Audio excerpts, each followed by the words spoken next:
এক ছিল জেলা, এক ছিল রাজা। সেই রাজার ছিল এক সুন্দর মেয়ে, রাজকন্যা। রাজকন্যার সবচেয়ে প্রিয় জিনিস ছিল এক সোনার মালা, যা তিনি সবসময় গলায় পরে থাকতেন। একদিন হঠাৎ সেই মালা হারিয়ে গেল। রাজপ্রাসাদে হইচই লেগে গেল। রাজা রেগে গিয়ে ঘোষণা করলেন যে আমার মেয়ের মালা ফেরত দেবে তাকে বড় পুরস্কার দেওয়া হবে। আর যদি কেউ চুরি করে থাকে তবে কঠিন শাস্তি পাবে। প্রাসাদের সবাই খুঁজতে লাগল, কিন্তু কোথাও মালার সন্ধান মিলল না।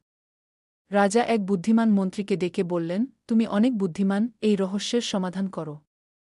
মন্ত্রী একটু চিন্তা করলেন, তারপর রাজকন্যাকে জিজ্ঞাসা করলেন, শেষ কবে তুমি মালাটি দেখেছিলে?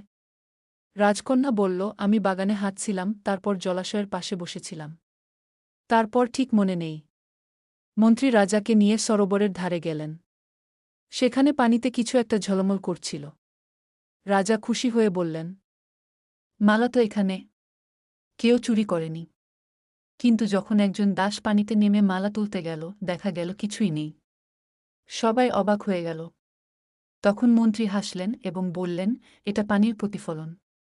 আসল মালা ওপরেই কোথাও আছে, সবাই তাকিয়ে দেখল মালা।